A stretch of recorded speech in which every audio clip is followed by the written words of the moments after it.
Welcome and hello. I'm Aspicis here with some guests going to talk to you about the Seawolf Naval Works. It's a group inside the Conclave of Artar. So we're going to be talking, let me back up a second. Sorry about that. So I'm Aspicis here from the Conclave of Artar. We're gonna talk to you about some community organizations that you may be interested with in our ranks. Now we hold these casts, the Face of Conclave, every Sunday at 4 now. I know it's been a few weeks since we've dropped one, so you may be surprised, but we're still going on. And I encourage you to join in the Twitch chat if you're listening and ask some questions if you have any. If you're new to this channel, we're a community gathered around the upcoming game, The Chronicles of Elyria, a game in development by Soulbound Studios. Now, if you're interested in learning a little bit more about this upcoming game, there is a link below to take you to their website. Like mentioned earlier, we, the hosts, the casts here, are members of the Conclave of Aratar. Conclave of Aratar is a duchy within the Kingdom of Vornair, and we really want to use these videos as a chance to introduce members of our community and their organizations, and discuss some topics about our community and about the game, the Chronicles of Elyria. Joining us this week is Blackbobb Filtern and Utogi, High Elder of Knowledge. If you two would say hi. Hey everyone, Blackbobb here. Hey, I'm Utogi. So we're here when we're looking into the Seawolf Naval Works, which is a organization that Mr. Blackbobb here has come up with in order to further the development of shipbuilding and shipbuilding like trades. Blob, you come from a naval background, isn't that correct? That is correct. Yeah, so I'm assuming here, and correct me if I'm wrong, that your passion for the sea has leaked out and over into the creation of these Seawolf Naval Works. Yeah, so not only real life passion for ships in the sea, but in gaming I also enjoy pirate games and ship games like Pirates of the Burning Sea was an old favorite of mine. Remember the old Sid Meier's Pirates? I used to love playing that on PC back in the day. And then even games like World of Warships today are still extremely fun to me to play. Yeah.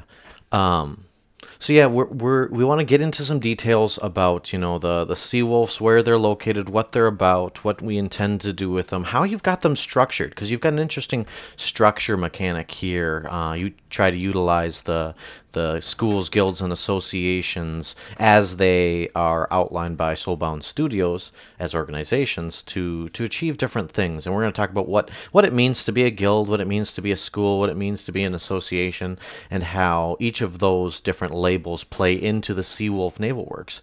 We've got Utogi here as a subject matter expert. He's our High Elder of Knowledge. He keeps his nose to the grindstone and up to date on as much as we can on Soulbound Studios' intentions and mechanics as they've released them. Now, Blob, the Seawolf Naval Works, this is going to be located in the Conclave of Artar. You're a member of our community. You're planning on holding this in your county, correct? Lycon? Correct. Yep. It'll be in Lycian County, yep. Lycian County. And we haven't done map selection. We haven't done domain selection. If you're interested in those things, listeners, please back up, and we've got a video we released yesterday actually speculating about what those mechanics and what those decisions are going to look like. But assuming that you get Lycon County in a shoreline and in with access to the ocean, or access at least to a river with access to the ocean, that's going to be pretty key to creating the Seawolf Naval Works. If that doesn't happen, is that going to change the way that things are going, or are you going to make do with expanding until you're able to create the Seawolf Naval Works? Yeah, so I think that if we do not get some kind of access to the ocean, either via a river or a bay or the coastline itself, I think I probably would have to switch this up. But I'm pretty confident in where our duchy is picking and what the focuses are of our duchy that we're probably going to be able to guarantee that we can at least get a coastline or some kind of waterway. Yeah, some sort of axis here. Now, the focus of the Seawolves as a organization or group of organizations here, shipbuilding enterprise for naval and merchant. Sorry. When we talk about that focus, is that shipbuilding enterprise? Is it a little more combat focused? Is it a little more merchant focused? Does it even really make a distinction at this point? No. So for me personally, so we all know that I'm into the combat aspects of the gaming, and the economic aspects necessarily aren't my interest. Um, However, so I've always had I want to be on a hostile border, or the shipbuilding thing really is an interest for me. I've like I said, I've enjoyed it in other games before. It's a real life interest for me, and I also think that the shipbuilding process and getting transoceanic travel and stuff literally brings you to the next evolution of the game. And I think as a community, both as a duchy and Vornair, we're going to have people that are focused on this. So, and I don't think that it's going to be a sprint. So I think shipbuilding, if they do it correctly, like it's been done in other games, shipbuilding requires a ton of resources and a ton of focus into it to get it right. And so I think the people that are going into shipbuilding need to be ready for a marathon and not a sprint, because it is not going to have instant gratification. It's going to have a whole lot of energy spent on it to eventually get to a point where, you will not be, I don't think you'll be a main focus in the beginning. And then all of a sudden, once this graduates, then all of a sudden it becomes the holy crap, we've got transoceanic shipping. Right. And so for me, I would focus on the combat ships if it was just for me, but I've got to look at the duchy and I've got to look at the kingdom and everything. And we're an economic duchy. So if we build ships with the Seawolf Naval Works that are for combat, then it goes hand in hand that we should also focus on ships for the merchant aspects of the game as well, especially if a large portion of our duchy is focused on economic pursuits. Yeah, no, and I think that's a good point. This is more or less a marathon. Utogi, you might have a few thoughts on what SBS has mentioned thus far about how research and development is going to work in this game, but definitely not instant gratification, that's for sure. Yeah, it's definitely going to be have to be a thing where a number of people are contributing to it over an extended period of time, right? If you want to so you can have ships that just perhaps go along the shore, maybe even at the start of the game, but to really get that transoceanic, like Blob says, is going to be really that long haul marathon. Yeah, it's going to be a marathon there. But it's good to hear, Blob, that you've made that distinction. You've come up with that, and really you're focused on both the combat and the merchant side. I personally appreciate that. Now you've got a motto there, Cave Lupum, beware the sheep, beware of the wolf disguised as a sheep. Sorry, I was sheep in wolf's clothing is the thought Beware I of the was. sheep in the wolf's clothing, Uh-huh, as we all mhm. know it. So, if he took Cave Lupum straight from his translation, it'd probably be more of, beware of the wolf. But, of course, with a whole bunch of Latin mottos and stuff, they've been, changed over the years, and people have added things to what the meaning of it is. And that specific motto right there is the actual motto of the USS Seawolf, the submarine for the United States Navy. And so it kind of goes along with that, it's the silent, deadly killer, right? So under the ocean, no one sees it, no one is paying attention, right? But, has a whole lot of firepower behind it.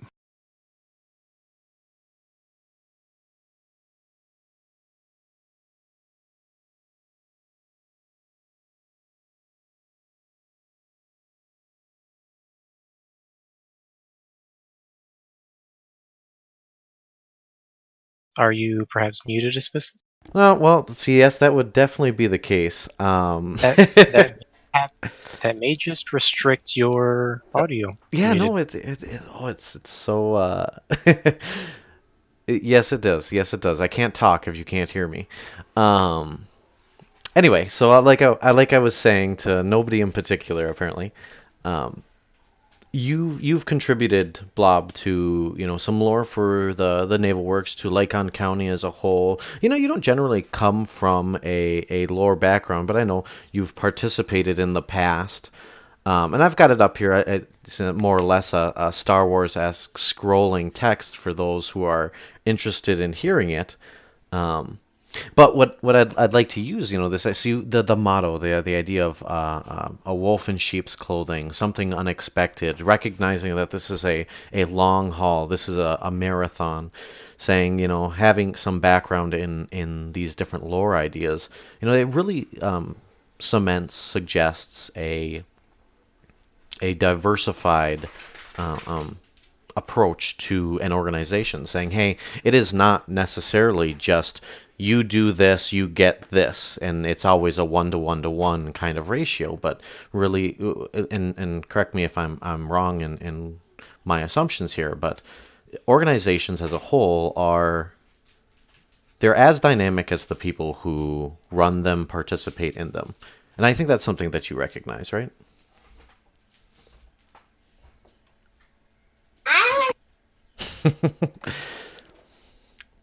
We might have a little. Yeah. So the right. So the lore is big in this game, and what I tried to do with the lore is I tried to fit it into the story that we've already created, which was, the Duchy lore and the War of Many Banners and the stuff that was going into the Kingdom lore. And I don't know how deep I want to get into that because I don't know how much of it is posted yet. But basically, the Lycion County area was mostly, a savage type area within the Conclave borders. And then when the War of Many Banners happened, the Conclave had to get all of these entities that were within the borders to kind of unify on the existential threat that was occurring, right? So then Lycion basically joined up with the Conclave and then went to war with Vornair under Vornair's banners, right? And through that war process, Lycion County learned a bunch of things from the civilizations, right? And the civilizations in turn learned a lot of things from the Lycian County, and the Lycian County background comes from, it's people that live in the forest that kind of took on the spirit of the Black Wolf, right? So pack mentality, ferocious combat skill, all that kind of stuff. So they brought all that to this war, but they learned that, hey, there's civilizations, hey, there's towns and cities and duchies, and there's this trade thing going on, and we don't have to raid to take everything. We can do trade. And so when they came back from the war, there was a new understanding of Lycian County, both with the Conclave. They didn't think of them as savages anymore. They thought of them as combat heroes of the war. But there's also segments and tribes within Lycian County, like the Kishlanskis and stuff, that really got focused on the trade stuff, right? Some of the Lycian County stayed as kind of like that combat spirit, right? But if we took that all into account, that we can now do trade, we still have a combat spirit and all that kind of stuff. The Lycian County we used to raid by small boats along the shoreline. So they would show up in the middle of the night like a pack of wolves, and they would raid settlements and stuff. And I'm not going to say that has gone away. That spirit kind of still exists in Lycian County, but with a focus of civilization and coming back from that war and creating a county with baronies and mayors and all that kind of stuff, and some trade focus and becoming a cog in the wheel in the machine of the Conclave, right? It just lended itself to going straight into the industry of shipping and the sea and every stuff. Whereas Lycians have always been very, very competent. Yes. Yeah, fun little bit of lore, a little bit of callback to the roots of the individuals who have come into that county. Anyway, so I wanna shift on and refocus to just a hair. So I had mentioned in my last question, I'm gonna kind of elaborate a little bit more in this one. Schools, guilds, associations, they're designed, they exist. Designers, and correct me if I'm wrong here, Utogi, but people who are developing games don't really add things in unless it's going to have a change or an effect. Like you don't do nothing for no reason, or you don't do something for no reason. Sorry. So when we look at schools, guilds, and associations, they're going to change gameplay. They're a amalgamation of people coming into their community organizations, if I may be so bold.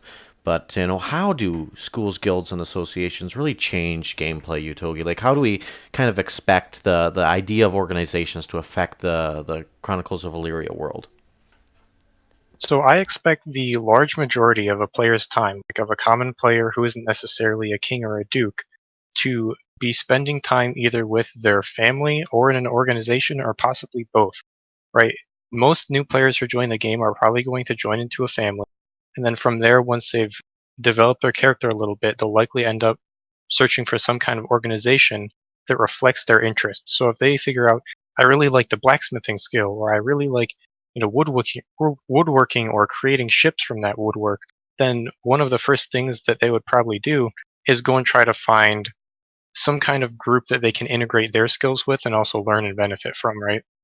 And so one of the main ways that schools have a large benefit on gameplay is they allow you to gain those skills, and they also allow you to contribute research to further the depth of that field, right? And then guilds allow you to actually practice those skills in an environment where you can all make a difference with the skills you have, right? So you can all kind of make a profit off of it. And Yeah, associations are very good for even like how would you say, it could be like a nonprofit type of organization. Perhaps you see a certain animal is very important but is starting to go extinct. You might develop an association that's dedicated to protecting that specific animal. interesting, interesting. So the way that I've structured this, right, is that, so when I said the Seawolf Naval Works organization, so there's a couple things that I'm going to have to do, right? So I know I'm going to have to learn some stuff, right? So do we exactly know? And I'm not the get into the weeds person, right? I'm the high level, right? Utogi gets into the weeds. So I like to stay high level. So I just know that I have to learn some stuff, right? So what am I going to have to learn? I'm either going to have to learn how to build ships, or I'm going to have to learn how to operate ships, right? I don't know exactly what COE is going to have in the game or what pieces and parts of that they're going to have, but we know we're going to have to learn some stuff, right? So that's where the school comes in, right? I know that I'm going to have to mass produce some stuff with the Seawolf Naval Works, right? So that's kind of where the guild comes in, right? We're going to have to be mass producing parts of ships and all that kind of stuff. So to me, that's really where you would have a guild that's focused on, pumping through ship parts and ships and pumping them out, right? And then aside from all of that, we're going to have people that are operating ships for certain reasons, right? So we've kind of defined this organization as a mix between privateering and piracy, right? I would say that's kind of like a buccaneer that we know today, right? And so that organization that doesn't really have like I'm not trying to learn some stuff. I'm not trying to produce some stuff. I'm just trying to do some stuff, right? To me, that's where it fits into the association. So the organization to me needs a school, a guild, and an association all together. Yeah, and then, like I mentioned earlier, I mean, this is a really unique take on the three forms of organization that Soulbound has outlined thus far, in integrating them each into something larger. And that's kind of why we want to use this particular, the Seawolf Naval Works, as a outline for what we see in the future as we do more of these organization videos, and establish a way for people to understand what a school, what a guild, what association is, and how those can fit together, how they might not fit together, and what does that mean. And we're going to go into schools, guilds, associations, and quickly before we jump right into schools, I want to circle back to something you mentioned, Utogi, and this was, oh gosh, seconds long, no, seconds ago, minutes ago. But organizations, as outlined by developers, serve two purposes. At least, I'm sparks noting what you said, and that's shared interest and profit or purpose. So, you create a community around blacksmithing guild, and you can go there for blacksmithing and blacksmithing experience and people who are excited about that and other stuff. At the guild level, you might want to profit from that blacksmithing. And so if you design a new type of sword or type of metal or something, there's a degree of, well, patent? I don't know if that's appropriate to say patent, but patenting that can occur. Patent is an interesting term that I've actually done a good bit of research on as it relates to organizations. Yeah, and I think we'll get into that when we talk to guild. But you can create, you can edge out the market so that something you've created doesn't get stolen and used, by other people. But anyway, I digress. Just trying to remember and maintain that a lot of these organizations exist as as mini communities, micro communities inside the game world, and that sort of thing.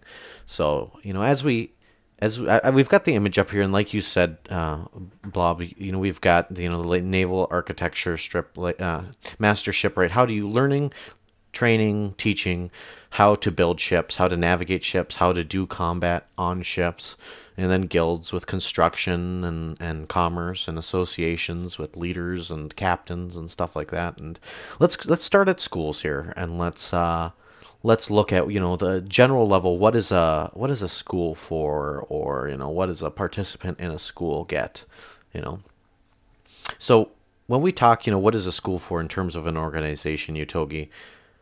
It's a community, sure, but what does a participant really get out of a school? Why form a school? Why have a school? What is a school? So there's two main purposes to a school.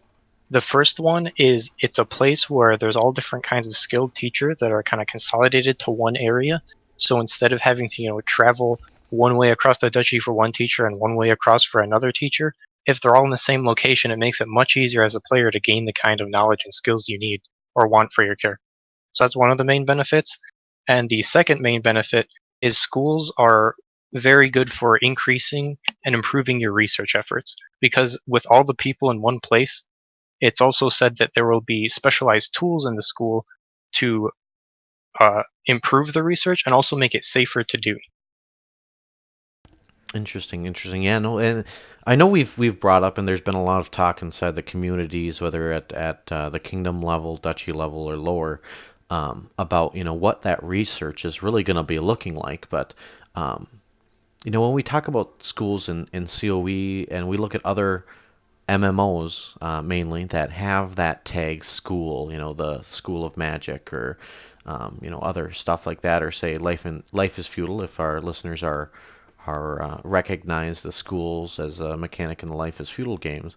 How does schools in COE, how do they really compare to those other mechanisms? Like in Elder Scrolls, you go to your trainer, and it improves your skill. Maybe you get some special recipes. In Life is Feudal, you go to a school and you get a boost to the long grind of improving a specific skill. Is that what we should expect in COE coming from schools? Or are they more research focused, like you suggested? Well, I think we could expect that in part. You might have a scenario where, okay, you want to learn a certain technique and you can go there and perhaps they have a book on it you could read, or some character could teach you that. But at the same time, there's other factors to it, like say you want to learn combat, and so you're going to a combat school. Now, sure, that individual you're learning from, the teacher or the master there, would be skilled in certain techniques, but as I see it, it'll also be that that person is very skilled as a player. Like their player skill in combat, their PvP is very good. And so you're learning from them as a character, but you'll also very likely be learning from them as a player as well. And I think that kind of dynamic doesn't really exist in any game I know today. Yeah, we kind of had that conversation offline. It's really hard to try to compare what a school is in this game to any other game, right? This kind of, group research mechanic, but it's not just research, it's like sandbox research, right? And what you can get out of that. I think that there's not really a game that is really doing that. So there's maybe games that are doing pieces and parts of that, but altogether it's hard to find a comparison. I think that schools will also serve a purpose too, and this is just my opinion. So this is not anything that we've seen anywhere or whatever. But I think schools will serve the purpose of also bringing new players up to speed to the baseline of the game. So I think that once technology is researched and matured, it'll basically bump up. So let's just take a standard game where you've got quality of patterns or something like that that's colored in the green, purple, orange scheme or whatever. But it will not be nothing like that, but just for an analogy, right? As soon as people learn the green level, that'll get pushed down to the white level, right? As soon as people learn as soon as a majority of people learn the purple level, then that'll get pushed down to the green level. And I feel like schools will fill that gap of hey, I came into COE launch plus 1 year, right? And a basic candle has already been researched a gazillion times, right? So they'll just be able to pop into a school and they'll be able to learn that and very quickly and get to a baseline of the game where you're not just starting back at at launch, zero time zero. Yeah, yeah, and then you mentioned we were talking earlier, and I like what you give, what you're discussing. It'll allow for you to integrate yourself into the game a lot quicker. No more EVE Online 40 plus hours of tutorials to try to understand and all this other stuff.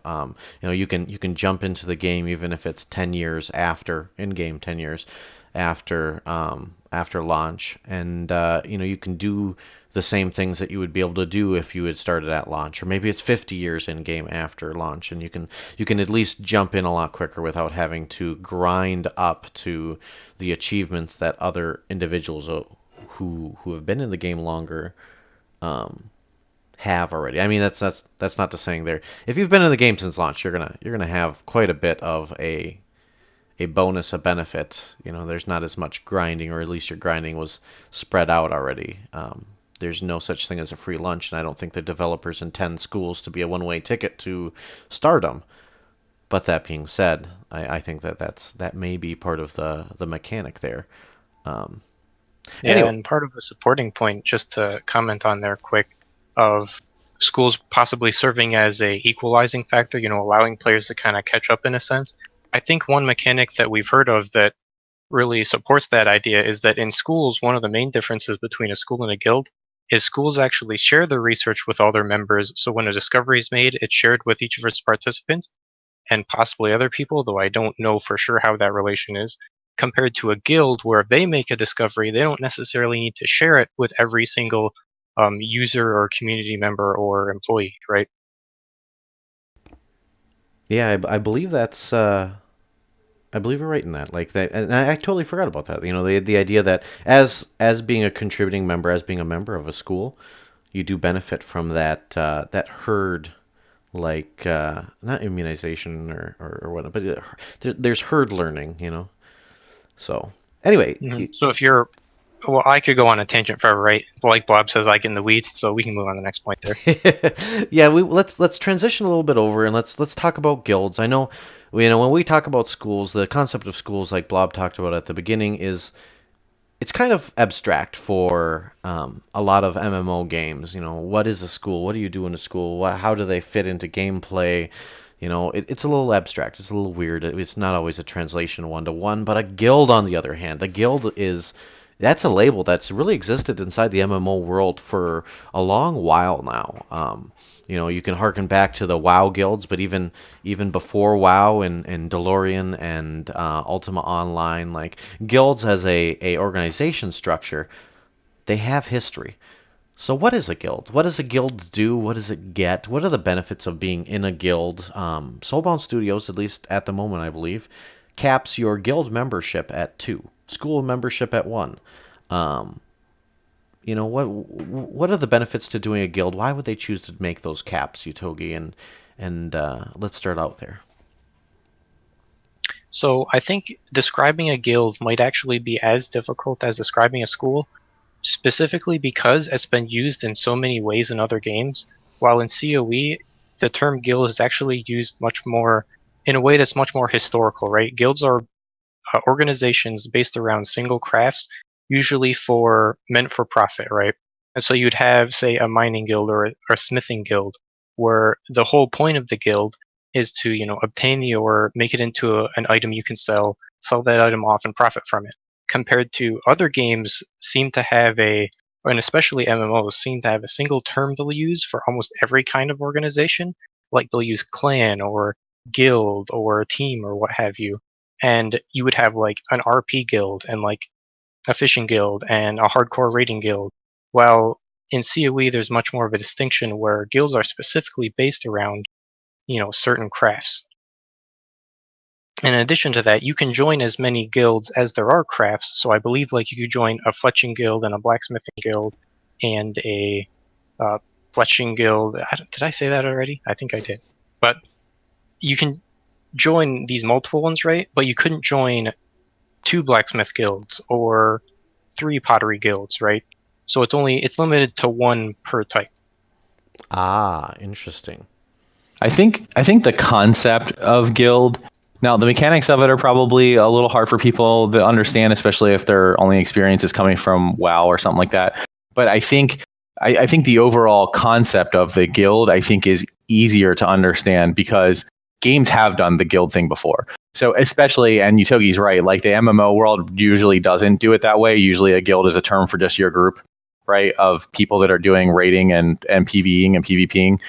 But in the standalone games, especially like the standalone RPGs, guild is used quite a bit, right? So I think everyone understands the concept of a blacksmith guild or a leather workers guild or something like that. Now, the actual mechanics that COE is using might be something that's a little new, but it's being used like that. And I think for school and guild, the big thing is COE is trying to do it like real life, right? So like, you have a masonry guild or something like that in real life, and a school would be the same thing. Like you have a tech school that's learning a trade, or you have a research institute that has a bunch of researchers working towards a common discovery goal.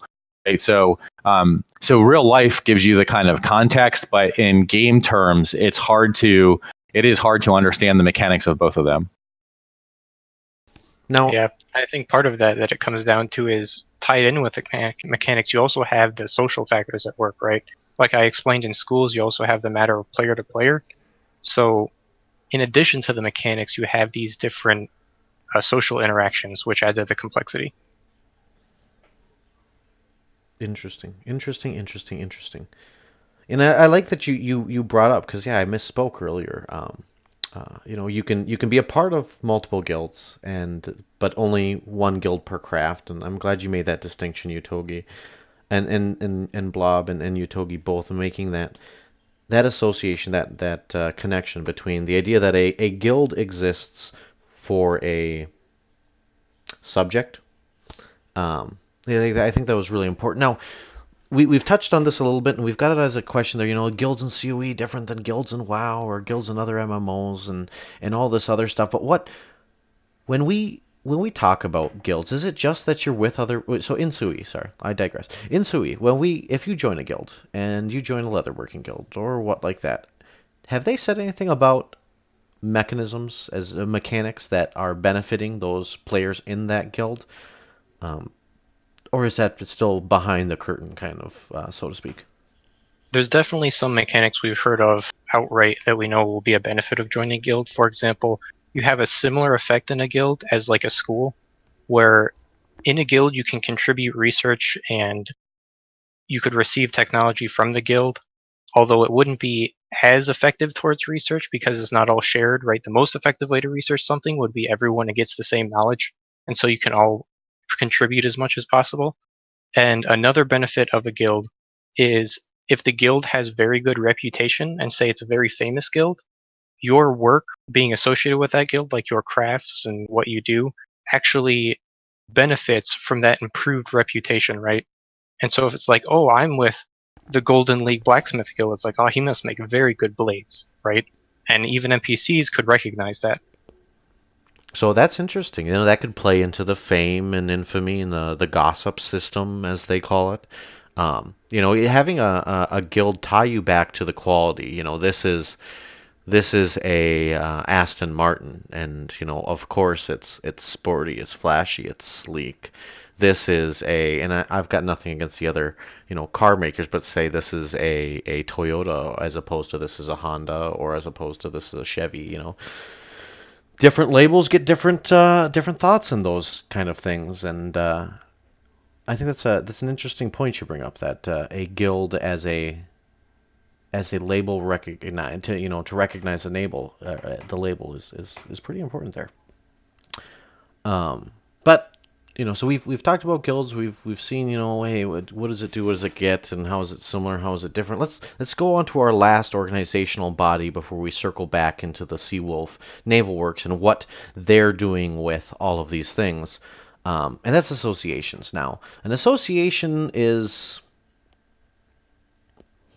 it's like honeyed water. I like to think of it when you compare it to schools and to guilds. It's the same but different.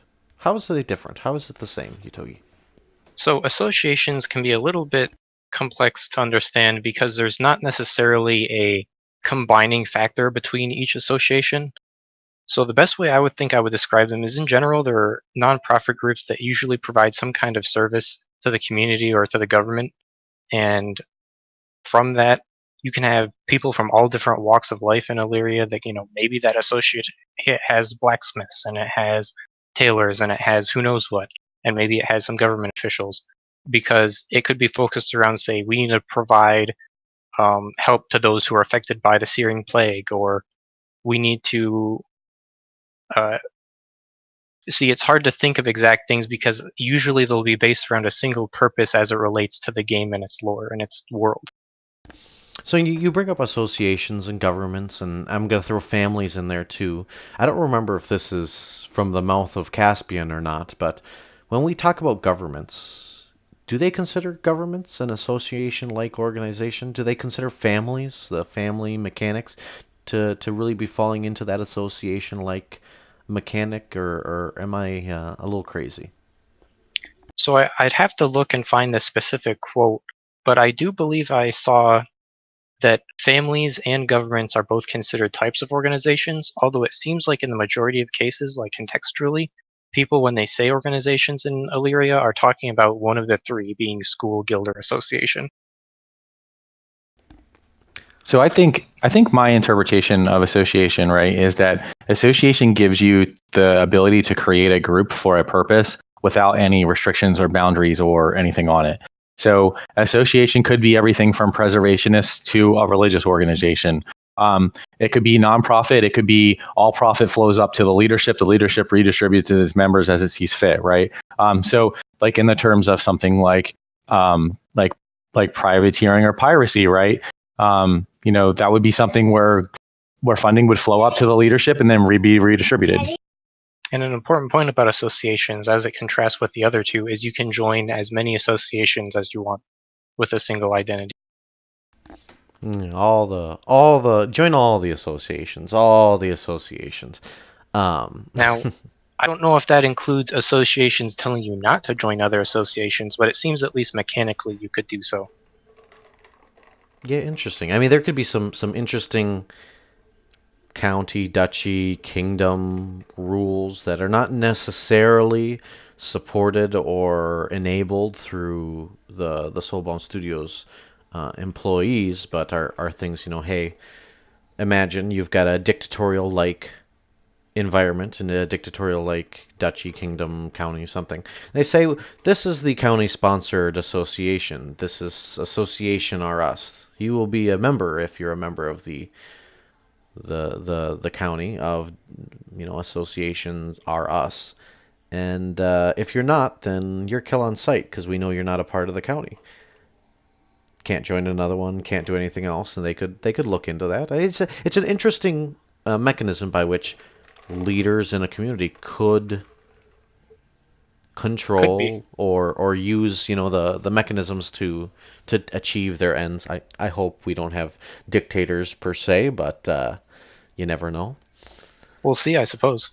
So I want to, we've talked about associations, schools, guilds, and we've really outlined, what the expectations for the different organization structures are inside the Chronicles of Elyria. I want to go through really quick. I've tossed up a few slides every once in a while when we're talking about different associations, schools, guilds, that were subsets of the larger organizational structure that Blob has outlined for the Seawolf Naval Works. But I want to circle back really quick and just plug some names, give some directions. Like we talked about earlier, organizations exist so that individuals can find a place of shared interest. If you're interested in navigation, if you're interested in sea travel, you could join a school about navigation, about sea travel, and learn those things and contribute, be around other people who have shared interests. And so with that in mind, Blob, when we look at the organizational structure that I've got up, we've got, a leader of this group of organizations. And then we've got the naval architecture, under the master shipwright kind of thing. That as you intend it is really for people who are looking for ideas on how to learn how to make ships, learn how to design better ships, that sort of thing, right? Right. So if you have a master shipwright who can be a part of the school that's running there, then he can teach others, the basic arts of shipbuilding and the components and learning the patterns and all that kind of stuff. Yeah, no, really giving an opportunity for individuals who want to build ships, want to sail the seas, to wear the eye patch and enabling them to get on a boat in the first place. And then we've got next is navigation. This idea of there's not an overarching map. Utogi, correct me if I'm wrong, but Chronicles of Elyria is not looking to hold any hands when it comes from getting to point A to point B. It would just be a matter of what maps the players are able to create. Now, and we don't know this at this point, but part of me, maybe the little more masochistic part of me, really hopes that that's not easy. You have to recognize features on the shore. You have to be able to tell north from south. If you're out in the middle of the ocean, I don't know how many of our listeners have sea experience. Up, down, left, right, front, backwards is not. Those are easy to tell when you have relative perspective. But if you don't know which way's north, if you can't read the stars, if you don't have a compass in your hand or a nifty little cell phone to say you are here, it's a miracle almost to say that individuals were able to cross the seas as early as say Leif Erikson or some of the tribes in the Pacific. Navigation hopefully in this game will play a very interesting role in allowing and enabling people to do those long distance travels. And that's what you're really looking at with a navigation school, isn't it, Blob? Yeah, I mean, people are going to have to, figure out how to do celestial navigation, I would think, right? So if we took that back to our own history of ships and stuff, celestial navigation seems difficult to us now. But if you went to a seaman in the 1700s or whatever, celestial navigation would be a pretty much, a skill that they just have inherent. Like it's something they've learned, and it's something they learn every day. Just like you go to school and you learn algebra or whatever. So I would think that once we get the sky charted for Elyria, and once people start learning how to do how to chart the sky and do celestial navigation and all that stuff, I'm going to assume that that's going to lend itself to being able to do navigation. Now, I guess we could skip that and go straight to the compass and kind of do a dead reckoning to areas, which would be, if I kind of just go east for forever, right? I'll eventually hit whatever is at east, and I can know how long I've gone east and all that kind of stuff, and be able to gauge my speed and then kind of figure that path out. But one of those ways is going to come about through research and studying and all that, and it'll be used what I think to do the navigation in the game. I don't think this is going to be like the other MMORPGs we played, where you're going to hit M and you're going to see a compass on a map and your direction of where you're going. We can only hope that it's not. That is our hope, our expectation in that form. What struck me, and I just want to say this for a second here, is individuals who have bought into Elyria, have purchased packages, depending on your level of engagement and contribution, may have had the opportunity to purchase a a constellation. Oh wow, a constellation, that's cool, right? If you think about sea navigation, land navigation by the stars, it may be inspiring to know that if you're looking due north, Ursa Major in the northern hemisphere, Polaris, I don't remember. Anyway, the point being is if you can identify a constellation that somebody has named, a backer has named, that's interesting. It's a little bit of name recognition for whoever got to name that constellation, and maybe they'll be immature about it. Maybe it'll be Constellation 13XWC or Constellation Pantalones. Well, I'm sure they'd probably filter those just like they did surnames, right? Well, that's true, but I hope the Constellation Pantalones can make it through. I mean, The majority of the stars in our sky today are named 13XC or whatever. That's a They're good logged point. in a library. So I mean, that's not necessarily a break from the realism. I mean, that's how stars are mostly named. Only the few are actually have names to them that we recognize. Anyway, if people have purchased a star constellation, just pat yourself on the back because somebody will be recognizing your star for navigational purposes, most likely. Um, so you've also got naval combat on there, Master Gunner. I think that's going to be pretty straightforward. I don't want to spend too much time on it.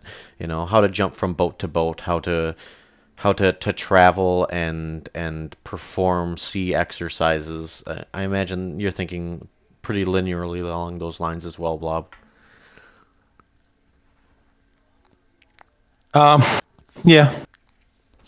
Anyway, and so then we go into the idea of guilds and ship construction, and ship construction and ship commerce as guilds, I think are a little more complex than a flow chart can really design. But that idea of creating a process flow, creating an entire economy around the building of ships, and the making of nails, the making of planks, the making of tar, the weaving of canvas so that you can build sails and all those sort of things. If you're interested, It's too complex, and I'm hoping it's this complex, right? Because it is in games that do shipbuilding well.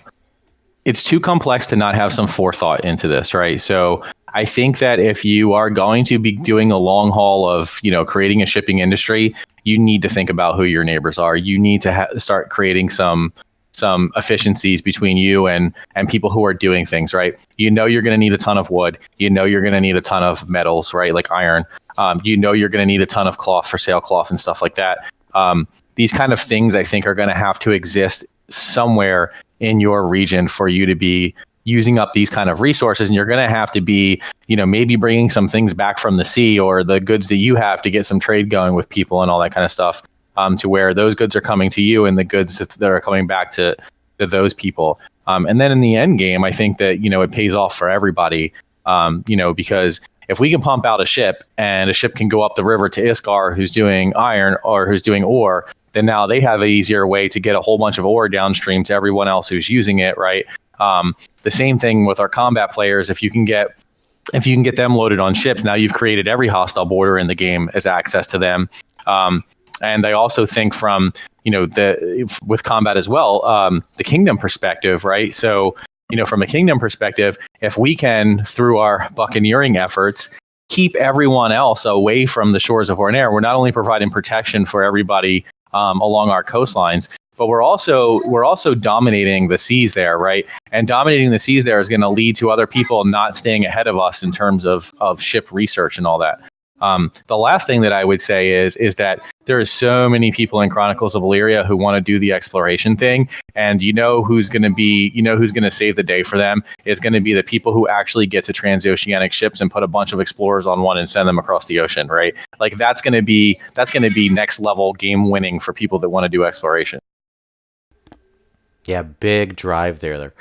Anyway, the main point that Blob is supporting, and what I was coming up with guilds and at least inside the Seawolf Naval Works, is if you're looking to get your fingers into that supply chain, into building those things, into knowing that if you happen to need to grind 50 sheets of linen cloth or 400 lumber planks, there's people who are looking to buy those to further goals, to further means, and by becoming integrated into a association, a guild, a school, or an organization like the Seawolf Naval Works, you're really enabling yourself to take advantage of that demand with that guild, and make sure that you're not building 500 hammer handles for no reason.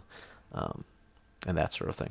Anyway, and then we've got the association, the Seawolf, the actual ship captains, and more or less, I think in what you've described here in the Naval Works for your sea captains is just a group of people with similar interests who can contribute together. Like sea captains are independent individuals by trade, I imagine, and so Yeah. creating that little bit of camaraderie probably And is. loot and plunder and some fun raiding and all that stuff. And so if you're in Vornair, you're welcome for the protection along your coastlines. If you're not a member of Vornair, then woe is you if you come in Vornair waters. Yep. So that's really what we've got as an outline for the Seawolf Naval Works, and we've said in the past here, we've gone out and we've really looked at what schools, associations, guilds are expected to be more or less, and what we can hope to use inside those different organizations to achieve different community goals. Is there anything here that I've really missed that we wanted to talk about at this point?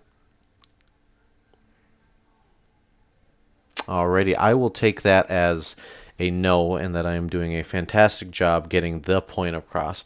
So without further ado, without more to talk about in this sphere about the idea of organizations and about the Seawolf Naval Works, let's get to our goodbyes. But right before we get to our goodbyes, it's just a quick reminder. We, the guests, the hosts of Face the Conclave, we hail from the Conclave of Aratar. If you are a friend as part of the Aratarian community and you wish to have a similar spotlight for your group, school, organization, your town, your county, reach out to Jedzia or myself for scheduling. If you have a topic you'd like to talk about with the Illyrian community at large, maybe it's crafting, maybe it's politics. We were talking about map selection just yesterday. Reach out to me, Asbestos, and we'll put something together in a media form similar to this. Just a reminder for everybody that we try to hold these casts every Sunday at 4 at this point. I'm trying to correspond some storytelling and some lore drops on our Wild Wednesdays, but that may be a little spotty. But I encourage you, if you're listening, or if you've got the time on Sundays at 4, join in on Twitch and ask some questions, be involved in the interview. So more or less, this has been Face the Conclave. I've been your host, Asbestos, along with Blackbobb and Utogi here, and we're gonna see you next time, folks. Bye bye.